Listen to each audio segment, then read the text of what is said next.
l'État est sur le point de faire un hold-up sur vos retraites. En tant que salarié du privé, eh bien, vous cotisez obligatoirement à la retraite complémentaire Agirc-Arrco. Et cette retraite Agirc-Arrco, elle n'est pas dépendante de l'État. Elle est gérée par les partenaires sociaux, c'est-à-dire par les syndicats, que ce soit les syndicats patronaux ou les syndicats de salariés. Seulement voilà, les syndicats ont bien géré l'Agirc et l'Arrco, alors que l'État, lui, a géré le régime général comme une chaussette. Surtout, tout l'argent qui est lié aux fonctionnaires. Ça lui coûte beaucoup trop cher. Il y a donc une véritable volonté de l'État, aujourd'hui, d'aller piquer les milliards de l'Agirc-Arrco, piquer vos milliards. Mais alors, ne vous en faites pas, hein. On ne va pas augmenter les impôts, on va juste aller piquer votre argent. Bonjour et bienvenue dans cette nouvelle vidéo de DME en direct. Comme toujours, si vous n'êtes pas abonné, eh bien, je vous suggère de le faire et de cliquer sur la cloche pour être prévenu lorsque je sors une nouvelle vidéo. Donc, on va voir ce scandale de l'Agirc-Arrco qui est en train d'arriver. C'est-à-dire qu'on a un État qui ne sait pas du tout gérer la retraite, qui vous a demandé de faire des efforts, surtout au privé bien sûr, mais qui a demandé à ce que l'on fasse des efforts, à ce que l'on travaille plus longtemps pour soi-disant revenir à l'équilibre, mais qui se retrouve à nouveau dans de grandes difficultés financières, moins de quelques mois après nous avoir promis qu'il établirait l'équilibre sans problème grâce au fait que l'on travaille 2 ans de plus. Eh bien ça y est, l'État n'a déjà plus d'argent. Et il a une grande envie, c'est d'aller piquer l'argent qu'il y a dans les caisses du privé, dans l'Agirc-Arrco, dans les efforts qu'ont fait tous les salariés du privé, pour pouvoir compenser sa propre médiocrité. Vrai ou faux, les retraites complémentaires, excusez-moi, vrai ou faux, retraites complémentaires, l'État a-t-il vraiment le droit de ponctionner les milliards de l'Agirc-Arrco? L'exécutif invoque un devoir de solidarité. Ah oui, alors voilà, alors vous, hein, vous êtes les méchants du privé quand même, vous êtes des salariés du privé, vous êtes vachement privilégiés. Vous êtes caissière chez Leclerc, bah, vous êtes quand même vachement privilégiés. Vous êtes ouvrier, vous faites les 3-8 dans une usine, bah, vous êtes quand même vachement privilégiés. Donc il y a un devoir de solidarité entre les régimes et l'État trouve que, bah oui, vous avez fait des efforts, oui, on vous a ponctionné plus d'argent pour le mettre dans l'Agirc-Arrco, oui, c'est bien géré, mais lui, il aimerait bien pouvoir le prendre. Il avait déjà essayé de faire ça, l'État, souvenez-vous, avec la caisse des avocats. Les avocats ont une caisse à part, qui est très bien gérée. Alors, ils payent cher en cotisation, etc., mais c'est très bien géré. Du coup, elle a plein de fric, la caisse des avocats. Et bien l'État s'était dit, tiens, pendant la réforme des retraites, hein, l'État s'était dit, tiens, on pourrait peut-être piquer la caisse des avocats. Parce que nous, ça nous arrangerait bien, on ne sait pas gérer l'argent. Donc l'État va-t-il réussir à prendre l'argent de l'Agirc-Arrco? Donc l'exécutif invoque un devoir de solidarité entre régimes pour se servir des milliards d'euros dont disposent les retraites complémentaires. Les milliards d'euros, encore une fois, ils ne viennent pas de n'importe où, c'est vous qui avez fait des efforts. C'est tous les salariés qui ont fait des efforts, qui ont cotisé un peu plus. Les syndicats s'y opposent fermement, invoquant un détournement de fonds. Un détournement de fonds. L'État a-t-il le droit de se servir dans le trésor de l'Agirc-Arrco? Que faire des milliards d'euros de réserve de l'Agirc-Arrco? Laissez-les nous. Augmenter les pensions de retraite, si vraiment vous voulez, moi je ne suis pas pour, ou baisser les cotisations des salariés, si vraiment il y a trop d'argent. Mais foutez-nous la paix. Faut-il les laisser là où ils sont? Faut-il en prendre une partie pour aider à financer le régime général et accompagner la réforme des retraites? Eh oui, vous voyez la réforme des retraites, on vous a dit qu'avec le 49.3 c'était terminé. Non. Finalement, il n'y a plus de sous. Est-ce légal? Le débat est tendu sur ce point entre le gouvernement et les partenaires sociaux. 3 organisations patronales, le MEDEF, la CPME, l'UDP, et 5 salariales représentatives des salariés, la CFDT, la CGT, FO, la CFTC, la CFE-CGC. Tous les syndicats sont contre. Tous les syndicats sont contre. Car ce sont les syndicats qui gèrent le budget de ces retraites complémentaires, qui versent chaque année près de 90 milliards d'euros à 13 millions de retraités. Une part complémentaire qui représente entre 20% de la pension totale pour les salariés précaires et 60% pour certains cadres. Dans la soirée du mercredi 4 octobre, les partenaires sociaux se sont accordés sur le fait que les pensions complémentaires des ex-salariés du privé seront revalorisées de 4,9% à compter du 1er novembre, soit le niveau de l'inflation. Je ne sais pas si on va en parler dans le reste de l'article, donc je vais vous en parler. En fait, vous savez que récemment, on a augmenté, vous avez entendu, les pensions de retraite du régime général ont été augmentées d'un peu plus de 5%.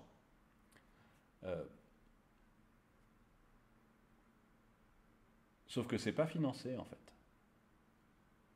Sauf que le gouvernement n'a pas financé. C'est-à-dire qu'il a donné une augmentation à tout le monde de plus de 5% de son électorat. Il faut être clair. Puisque ceux qui votent le plus, ce sont les retraités. Donc il a donné une augmentation de 5%, sauf que ce n'est pas financé. Et comme ce n'est pas financé, il essaye d'aller piquer de l'argent dans les caisses du privé pour pouvoir financer sa promesse. Mais c'est un autre point qui retient l'attention des syndicats depuis plusieurs jours, leur opposition aux velléités de l'exécutif qui veut ponctionner le régime. L'exécutif réclame en effet 1 à 3 milliards d'euros annuels, rien que ça, c'est-à-dire qu'il veut juste 1 à 3 milliards d'euros annuels à l'Agirc-Arrco d'ici 2030. Qu'il a d'abord présenté comme une participation au relèvement du minimum de contribution des petites pensions prévues par sa réforme des retraites, pour finalement évoquer un devoir, si c'était prévu dans la réforme des retraites, monsieur, je crois que c'est Dussopt, si c'était prévu dans la réforme des retraites, dans ce cas, ça devait être calculé dans le coût de la réforme des retraites. Vous voulez dire que vous avez fait passer une loi sur la réforme des retraites et vous êtes trompé d'1 à 3 milliards d'euros par an. Vous avez, dans votre loi, augmenté les petites retraites, mais ce n'était pas prévu financièrement. C'est quoi ce travail de gribouille? Soit c'est un travail de gribouille, soit c'est faux.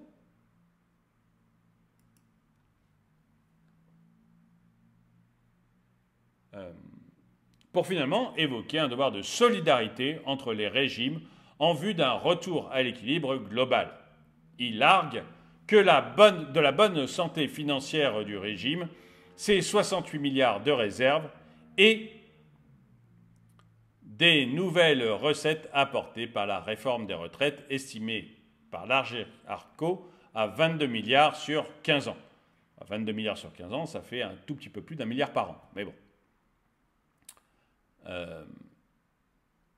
Et 68 milliards de réserves, je suis désolé, mais quand vous versez 90 milliards, c'était quoi le chiffre? C'est 90 milliards, non, c'est ça?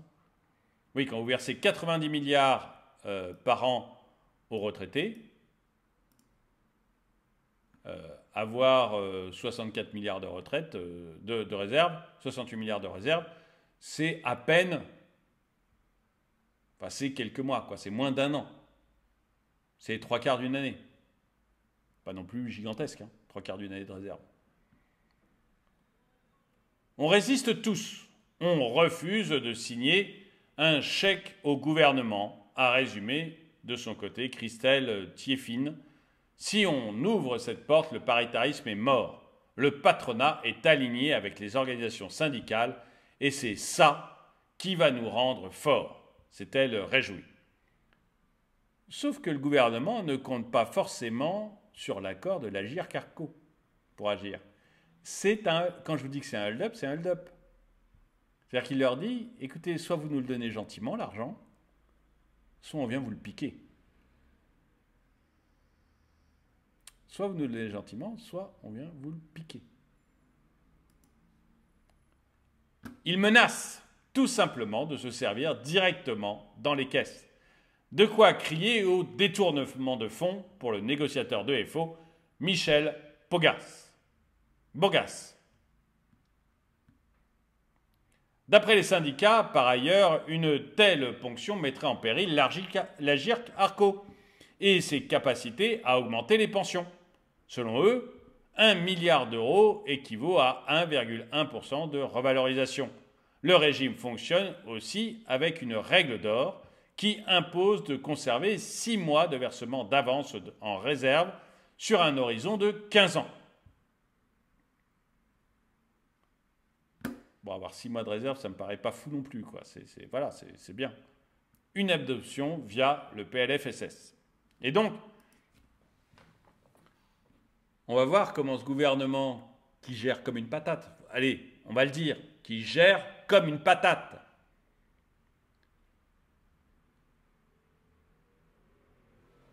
Comment il pense faire pour maintenant aller piquer l'argent de ceux qui l'ont bien géré.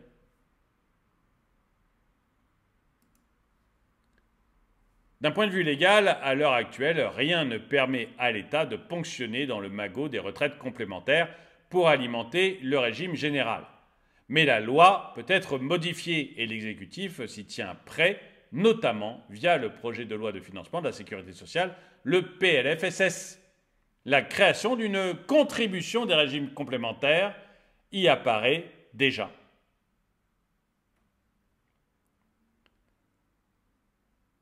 Ne resterait plus qu'à en décider le montant qui pourrait être fixé par une convention entre ces régimes et le régime général, ou à défaut, par décret.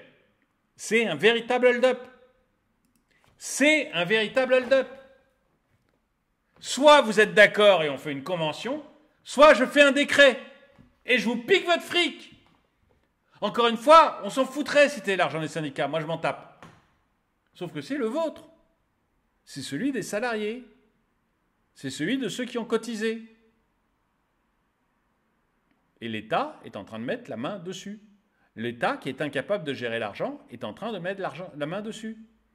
Et cet argent, il va disparaître. Vous imaginez le temps qu'il faudra à l'État pour le dépenser de n'importe comment.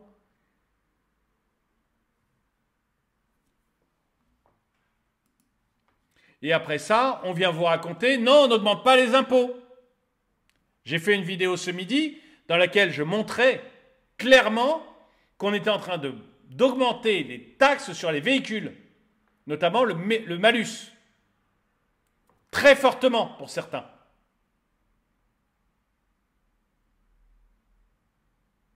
On augmente les taxes sur les péages, on augmente les taxes sur les avions, on augmente les taxes partout. Et on vous pique votre argent dans vos caisses de retraite. Mais non, on n'augmentera pas les impôts. Tout va bien. Il n'y aura pas d'augmentation d'impôts. Le risque, c'est que l'Agirc Arrco disparaisse, a estimé Denis Gravouille de la CGT. Les syndicats comptent bien ainsi afficher une véritable unité pour faire sortir cette contribution du PLFSS. Dans les Échos, mardi, le président du MEDEF, Patrick Martin, allait dans ce sens, défendant la liberté des corps intermédiaires et refusant que l'État mette la main sur la gestion, comme il l'a déjà fait sur une partie de l'UNEDIC. Le gouvernement n'aura peut-être pas la majorité pour faire passer son PLFSS en l'état, espère Denis Gravouille. Oui, mais on s'en fout, il s'en fout. Ça fait longtemps, mais longtemps que l'État s'en fout complètement d'avoir la majorité ou pas. On l'a bien vu pour les retraites. Il s'en moque. Voilà, on en parle. Peut-être pas, en effet, mais l'exécutif a toujours à portée de main l'arme du 49.3 que la Première ministre Elisabeth Borne n'a jamais hésité à activer pour faire passer les lois touchant au budget de l'État. Comme ce fut le cas notamment l'année dernière, plusieurs fois, dans le cadre du PLFSS. Alors voilà, je voulais juste faire une vidéo pour vous alerter. L'État, qui n'augmente pas les impôts, est en train de piquer l'argent des salariés. Clairement, il est en train de piquer les retraites des salariés Tout ça pour venir les mettre dans le régime général parce qu'il est incapable de gérer son argent. Il est incapable de gérer quoi que ce soit, cet État. Il est nullissime. Il avait voulu piquer les retraites des avocats, mais ce sont des avocats, c'est compliqué. Maintenant, il s'attaque aux retraites de l'ensemble des salariés du privé. Alors j'aimerais bien savoir ce que vous en pensez. Est-ce que vous pensez que c'est une bonne chose peut-être?